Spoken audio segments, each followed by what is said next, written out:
Welcome back to Down the Lineup. Today we're running solo as Sunny's feeling a little under the weather, but hopefully he'll be back with us next week. In this episode, we're going to be talking about breakout and regression picks, but first we're going to go around the league.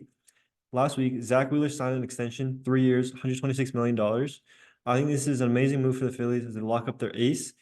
They're coming off a World Series and an NLCS run, and having their star pitcher back with them for another 3 years just ensures that they'll be able to keep this window open. A couple of minor league deals. Eddie Rosario is going to the Nationals, and Joey Votto is going back home to the Blue Jays. Both these deals are just some prove it little tryout deals. I see Rosario possibly making the Nationals roster, and the Blue Jays with Votto. It might just be a insurance policy just in case something does happen with Vladdy. But in terms of the Blue Jays, I don't see Votto having a role at first base, as they do have Vladdy and they have Vogelback. And then Noelvi Marte has been suspended for PEDs, 80 games. He was in the competition for an infield role, but this suspension takes him out of the running. It's hard to see young prospects fall victim to PEDs and suspensions. And then lastly, Mookie Betts is being moved to shortstop per Dave Roberts. This is a really interesting move as they had Gavin Lux, who missed last year with the torn ACL. It's just really interesting to see what they're planning on doing with Betts, who's so versatile and can play many positions. I'm interested to see what this means for Gavin Lux, if he's going to be moving to second base, if he's going to be a backup utility guy, if they have another player for second base.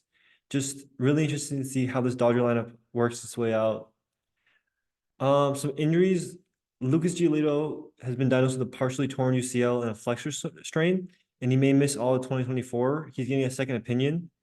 Boston's paying Liam Hendricks, who's out with Tommy John for this year, and Giolito a total of 20 mil, which is a tough offseason for the Red Sox as they have to compete in this AL East. Sonny Gray, he has a mild hamstring strain and may miss the beginning of the season.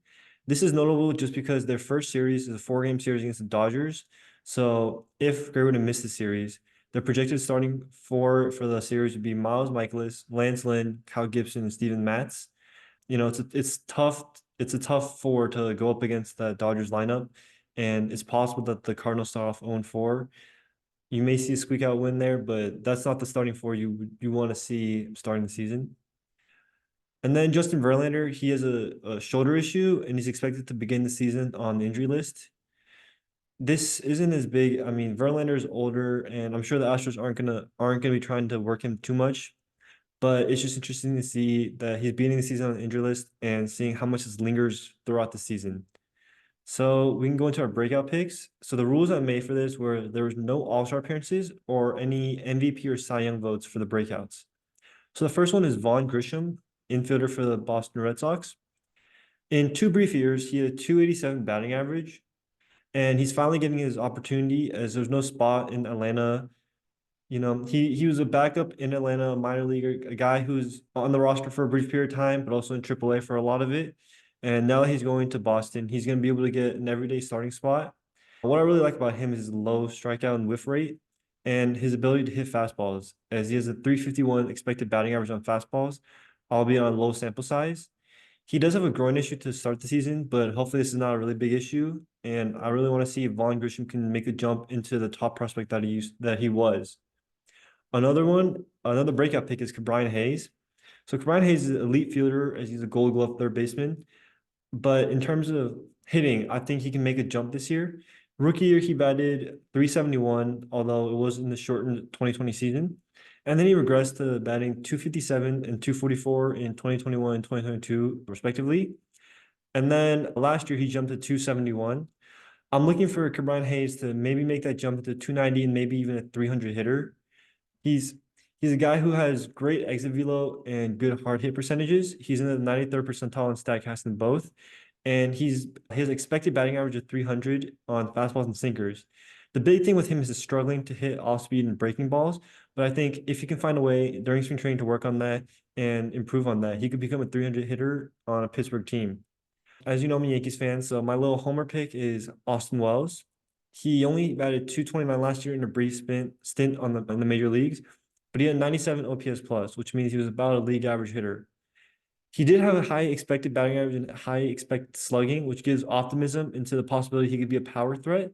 and he will start the season as one of the catchers rotating with Jose Trevino.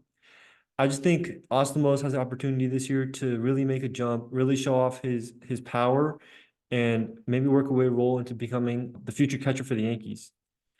For some pitchers, this is one that a lot of people are foreseeing, but Tariq Skubal, he had a 2.8 ERA in 15 starts last year. And the stat of the day, he had the second lowest expected ERA last year behind only Felix Bautista. So Skubal has a great fastball and breaking ball value as he is 85th percentile above in expected ERA, expected batting average, chase rate, whiff rate, strikeout rate, walk rate, barrel rate, and ground ball percentage. So all these stats show that he's a great guy limiting runs, limiting hits, getting high chase and whiff percentages, good strikeout guy, good walk guy.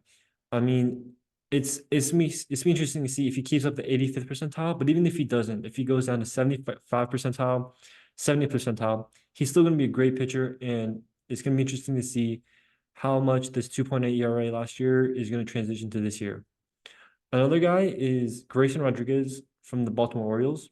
Last year, he had a 4.35 ERA and 129 strikeouts in his rookie season. He's a five-pitch pitcher, all of his pitches having great movement. He struggled with the fastball last year, but he has good velo and good extension, and he has a pretty good off-speed pitch. I think if he can develop his fastball, he'll make a really big jump this year and be a good number two to Corbin Burns in that Baltimore rotation. And then this is one I saw from Foolish Baseball that I think also is very possible is one of the Seattle back two pitchers in Brian Wu and Bryce Miller. I think it's going to be Wu as he had a 4.21 ERA last year, 93 strikeouts and 18 starts. He has a good fastball, but a below average off speed and breaking ball. But he's top 75 percentile in expected ERA, expected slugging, and he limits hard contact as he is top 75 percentile in average exit velo and barrel percentage. And he's a guy who I can see being in the back of the Mariners rotation, not expected to be one of the top pitchers like Kirby, Gilbert, Castillo, but he could have an underrated season and make a jump into one of the premier pitchers and forcing the Mariners to maybe make a decision on their pitching staff. Some players I see possibly regressing. One of them is Freddie Freeman, Dodgers first baseman. Freeman is still gonna be a great hitter. I don't think he's gonna fall off to become below average or anything by that means. But he batted 331 last year with 29 homers, 102 RBIs, and 59 doubles, leading to a 161 OPS plus last year. These were career best in batting average and OPS plus in non-COVID shortened seasons. I still see him batting over 300, but I don't see him maintaining that doubles number and maybe even limiting some of the home run numbers. I think he's still going to be a great guy at the top of the Dodgers lineup. He's going to get on base, but I think it's going to be more singles and slightly less doubles and slightly less homers at the end of the season for Freeman. Another guy is Marcell Ozuna of the Atlanta Braves. So he batted 270 last year with 40 homers and 100 RBIs. After two straight seasons of having 70 and 88 OPS pluses in 2021 and 2022, all of a sudden he had this huge power jump. And I just think this isn't maintainable. I think there's no way these power numbers are repeated. That 270 average I see possibly being maintained, but a 40 homer, 100 RBI season, I don't see happening again. Another player is Yandy Diaz, infielder for the Rays. He batted 330 with 22 homers, 78 RBIs, and a 158 OPS plus. He had career highs in pretty much everything, as last year was his first or second being like the main guy on the Rays instead of being a platoon guy. But the batting average is career high by almost 20 points. And I think same as Freeman, I think I see him dropping down to a 300 hitter, which isn't a bad hitter by any means, but when you have a career high in batting average by 20 points, dropping down to 300 hitters is a regression. Another Rays player I see possibly having regression is Isaac Paredes. He batted 250 with 31 homers and 98 RBIs, culminating in a 131 OPS plus last year. The batting average wasn't high, but I think he had an extremely high home run RBI number for his barrel stats, being only in the 6th percentile in hard hit percentage and 13th percentile in barrel rate. I just think it's hard to keep up a 30 home run season and almost 100 RBIs with being so low in the barrel and hard hit percentage. He had the second highest difference between slugging and expected slugging. So it's to show that he wasn't expected to bat this well, and he got not lucky, but he was fortunate in the way in the times he made hard contact. This is when I see might backfire, as Isaac Pretty could improve his batting average, and his power stats might drop down a little bit, but maintain the same if you're able to make more contact. A pitcher I see regressing is Kevin Gosman. So he was 12-9 last year with a 3.16 ERA, 237 strikeouts, and 134 ERA plus. So he led the AL in strikeouts, and I don't see a second straight year with a high strikeout number. He's very reliant on that fastball, and he uses a split finger that lost a lot of value. It was 23 and 14 runs of value in 2021 and 2022, but it dropped down to 4 in 2023. I think if this continues, he'll get his fastball hit more, and his splitter will not be as much of a swing and miss pitch as he was in the last few years. Another pitcher I see possibly regressing is Justin Steele.